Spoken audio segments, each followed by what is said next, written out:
Today I'm going to talk to you about why cleaning your personal energy is very important. So what the hell is it? Why do you have to do it? And how do you do it? Let's talk about that today. Make sure to support the channel. You hit the like button, subscribe, and hit the little alert icon so you can be alerted when new videos come out.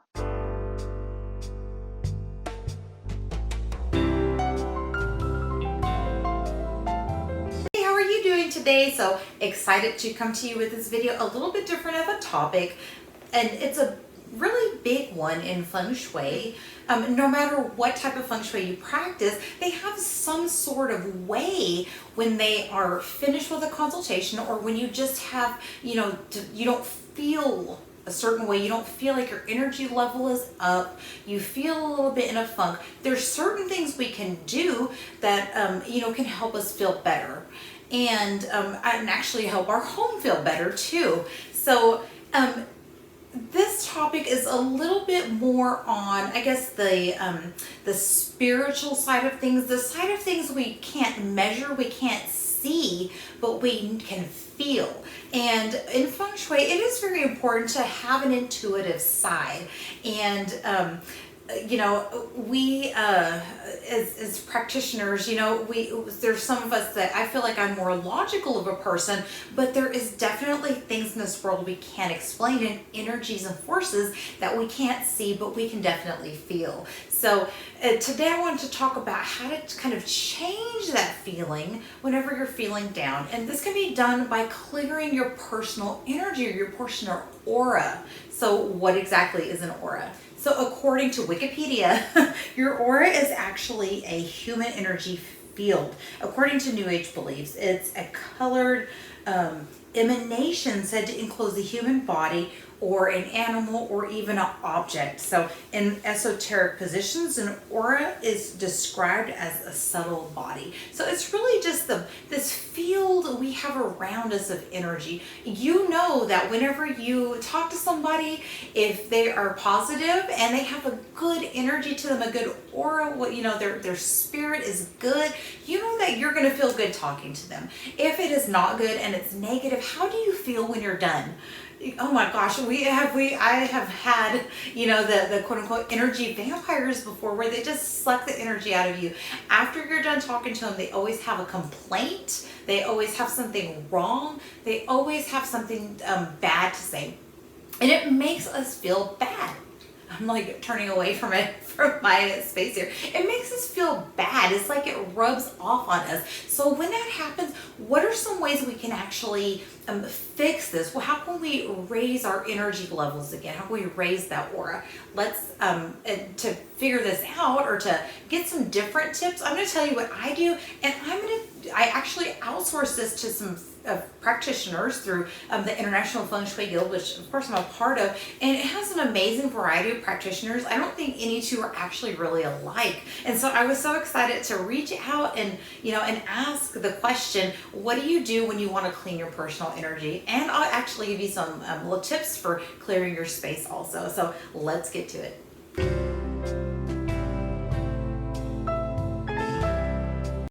There's several different ways to kind of clean your energy field, and you really just kind of have to think about what kind of or connects with you, what you kind of resonate with, what you kind of feel works for you. And one of my favorite things to do, because if I'm in and out of people's houses, when we're not having a global pandemic, I do in-person consultations, and sometimes the energy or the way you feel when you leave somebody's home, you don't want to take that with you.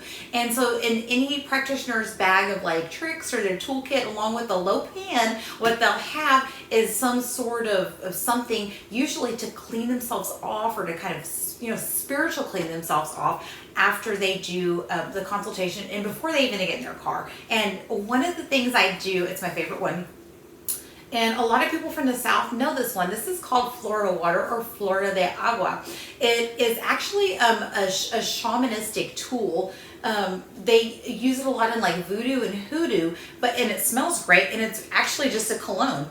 It smells wonderful, but it has a lot of different herbs inside of there, like orange, patchouli, and I think even like lavender. And so it's just an all around good thing to use. And what I do is I actually just put it in this spray bottle right here. I just stick it in a spray bottle, and I just will mist my hands, and I actually I'll spray it in my hands, and I'll shake the energy off of me, shake everything off of me. That way I ensure that nothing comes back home with me. You don't want to take any unexpected visitors home when you leave.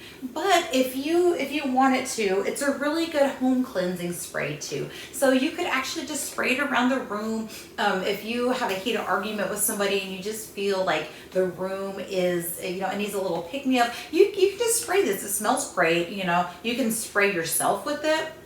And I know in Hoodoo traditions, they actually use it to over the threshold of a home. So if you feel like maybe you have a lot of guests coming over or something, which it changes the energy of our home. We feel different when a lot of people are in our home. You can spray this around the threshold of your door, and you can kind of energetically keep some of that out of your home. Another thing I do, which requires a little bit more time, but you can actually just get Epsom salt or some sea salt or something, and just kind of bathe in it. And I have heard other people say they actually have put like some salt water in a spray bottle. Salt is supposed to be cleansing. In different traditions, like Wiccan traditions, they'll put out like salt circles, and you can salt around the threshold of your door also to kind of keep out some of that energy that you don't want in your home. So those are just some of the things I use. I think most people are really familiar with a smudging stick. And I was telling you, I keep like, my stool's turning. It's just, I actually grow sage, and I grow lavender, and I grow mint. And so I really love to take these little, and I just bundle it. I'll go snip a few off, and I'll make a couple bundles here and there. And of course, during the winter, the sage doesn't grow as well. So, and it just smells good. I hang around my fireplace, and actually looks cute.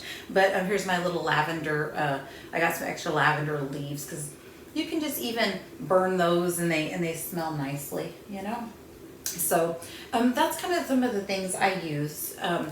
So let's look at some of the other practitioners and see what they had to say. So one of the tips that practitioner Susan M Chu uses is she actually uses a lot of crystals. Like if you look up her stuff, she's amazing with Feng Shui and crystals. It's actually her specialty. And I myself love a good crystal. So, and talking in terms of like energy and crystals and stuff like that, what are the best ones to use? And so Susan M Chu, straight from the expert here, clear quartz and rose oil in a spray is amazing for cleansing all type of energy, personal and spatial. A selenite stick is good for cleansing the aura. You would cleanse your aura with a selenite stick like you are combing your hair with a comb. Black tourmaline is really good to help purge the body of not so positive energy that might be picked up throughout the day. I know my husband is really big on wearing all sorts of different crystals, kind of just depending on the energy of the day and what he wants to achieve. So definitely wearing crystals also is a big help, and it actually helps your personal energy.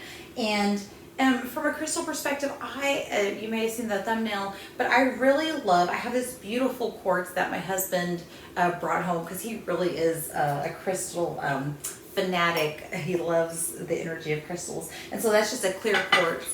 And I have this beautiful also a rose quartz, which is actually my favorite. I just think it's so beautiful. It's this lovely pink color. And I actually keep both of I have a little table in my living room, and as you come into my home, they're both there. So at the entrance of my home, I put some pyrite, because it needed a metal energy throughout the year. So I actually just stuck a large piece of pyrite over there with the rest of my metal stuff. So you can definitely use crystals. Use real ones. I don't suggest using any kind of just colored, and I actually don't even use the little Swarovski like faceted crystals or anything like that. So stick to like a real natural stone. And if you have any questions, I will include Susan's a link down there to get a hold of her, because she really is very knowledgeable in the field of crystals. Consultant Jillian Rothchilds-Scholar says, I use a spray of rose quartz after any kind of clearing. The natural vibration of the rose is high and the aroma is soothing. It is great after any kind of body treatment such as massage, Reiki, or acupuncture. I think I'm definitely going to try this one after getting a massage. Lisa Alban says, Palo Santo is a wonderful alternative to burning white sage or incense. It has a pleasant minty scent which is subtle and more palatable in shared spaces. My dear shaman friend calls it his all-in-one because it clears and blesses at the same time. Much like the selenite crystal, Palo Santo wood can be infused with intention. Make certain of your herbs, wood, and other tools are sourced by reputable people who respect the environment in which they source their goods from. That really makes a great point because I've actually heard some things about using Palo Santo wood because I think it's, I've heard some things about sometimes it being in short supply because it's so popularly used. And I know it's a popular Native American, or it comes from the Native Americans. And so that she makes a very good point. So if you buy the Palo Santo wood, do make sure that you know the source and you make sure you're buying from somebody local or, like a local shop. That way you know that you can trust the source. So we've talked about sprays you can use and incenses, stuff like that, some things you can burn. We talked about crystals, but one thing we haven't covered yet, which Amanda Finch from Feng Shui Hooray, which is, by the way, my very favorite Feng Shui business name. Amanda Finch talks about clearing with sound. So this is what Amanda has to say. I'm sure people have mentioned ting shas to shake the stagnant qi loose. I open up closets, cupboards, cubbies, cabinets, and do a 3-step process in the home. When I use ting shawls on all stagnant qi places with the vibration. 2, I smudge every corner of each room in a clockwise direction and then return to the middle with my sage. In every corner of the room, smoke should flow straight up even if there's a slight breeze. Every threshold is smudged as well. And the 3rd step is that beautiful rose spray, again going clockwise fashion, spraying all 4 corners and in the middle of each room and threshold. Each room that I do also has a candle in the middle that I ask clients to have go out on its own, and all the doors and windows are open for at least 2 hours, if not all day, if they can help. She also mentions she has heard use flower water. This is done by imprinting flower essence into the water, then dipping the flowers into the water and using the flowers to shake the water to clear the home. And she says here she would assume it's very good healing at home. There's a couple things that she mentions that I would like to kind of expound on. So the ting shas, if you're wondering what that is, it's those little, tiny little Tibetan bells that they look like little tiny cymbals. So you can cling those together and you can use those to kind of clear space. One of the things that I was actually given when I got my Feng Shui, when I went to my certification class for my lovely mentor, Tina Falk, is she gave all her students one of these. And it's a little bell that has a lovely sound in it. And what Tina mentioned to us is that we can go to each room and you kind of look and see where you don't hear a bright, clear sound because it has a very lovely sound to it. So any kind of noise making, bright and clear noise maker like that, like the ting shas or the little bell or something like that, can also be used to clear a space. Feng Shui consultant Linda Bischoff also mentioned using Palo Santo wood. So she said, when doing a space clearing, my smudge of choice is Palo Santo. Although she says she does actually use yarrow, lavender, or Russian sage and add cedar to it. When I clear the perimeter, I go around counterclockwise, stopping at each opening, doors and windows, and going around the perimeter of the opening 3 times counterclockwise. I watch for thin streams of smoke, and if the smoke is thick, that will determine if the energy is blocked in an area. She does say here the last one she did, she determined that there was a cabinet that contained a lot of clutter actually by using this method, which is fascinating to me. I clear my own physical energy every morning through an hour of meditation. She does mention here she feels about 10 pounds lighter and extremely refreshed when she's done. This makes a great point too. You don't always have to go buy a lot of gadgets. You don't have to buy a lot of things. You don't have to go to your local incense shop right away. You don't have to rent your Earthbound Trading Company, which I love. But you don't have to necessarily do these things. One of the best things you can do for your day is to set the intention for your day, to do a little bit of meditation. That's amazing. She does an hour. I don't know if I could sit for an hour, but if you're able to have the time, just take 5 minutes and just let go. Do some deep breathing. The Wim Hof breathing is amazing for fixing and changing the way you feel right away. I can put a link up. Wim Hof breathing is actually just is a really short breathing exercises you can do to actually induce certain feelings and actually heal yourself and stuff like that. So you don't have to make it an hour-long meditation. If you can, that's amazing. But I know I can only do just a few minutes. And usually it's because my Apple Watch will tell me to breathe. So what I'll do is I'll breathe during those times the Apple Watch tells me to breathe, and I will just think about breathing everything in that I want to have in my life and everything out that is no longer serving me, everything that, my feelings, the bad feelings that come in throughout the day. We all have it.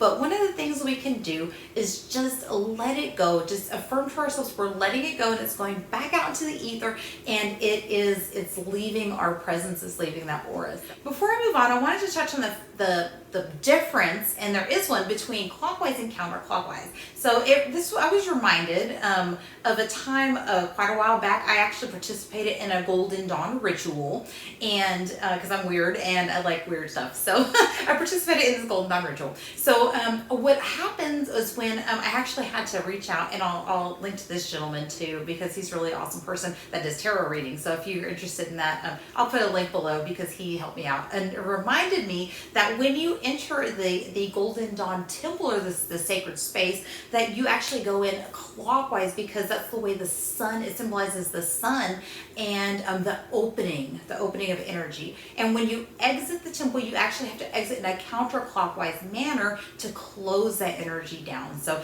there is a difference, and if you want to open energies up, and if you want to have things open for you, then you will rotate in the clockwise manner. If you want to close energies down, you want to shut things down, you want to close things, probably if you're trying to get rid of something you don't want there, that you actually want to go and rotate in a counterclockwise manner. So thank you very much, Bubba, and I'll put his link to his tarot page below. He's really quite an awesome person.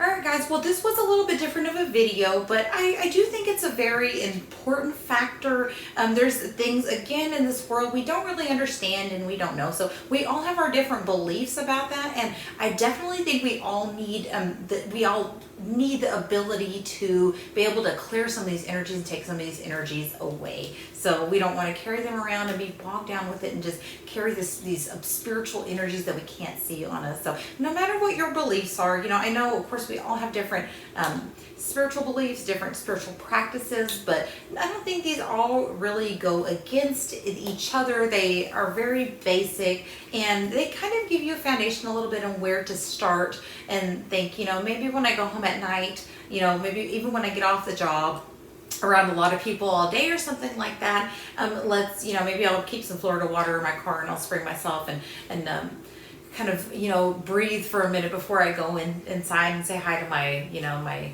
husband and kids or whatever. So we definitely all need a little bit of a breather, a little bit of that relaxation, and we all, I think, need to be able to kind of let some things go sometimes. So let me know what you do. Do you have a certain thing you do? Do you have a certain ritual you use? Even, it doesn't have to be like super spiritual, but maybe there's just a few, something you do before you go in your house in the evening that kind of helps you clear your mind. My husband actually, he just likes driving around. So what he would do sometimes, and he doesn't really do it so much anymore because of the whole pandemic thing, but what he used to do is he actually just used to take a little bit of a drive around his old neighborhood and stuff like that before he would come home, and it would just kind of help him unwind. So it's even just something you could do to unwind and release some of that stress from the day. If you do something like that, let me know, comment below. Maybe we can share some of that that information, or if you have a really cool tip you do or something like that, let others know by commenting below. I'd love to hear it also. Alright guys, also don't forget to check out my website, fengshuibycandice.com. I have a bunch of stuff up there. I have free downloads and all kinds of stuff. And new to be, it's put on the site.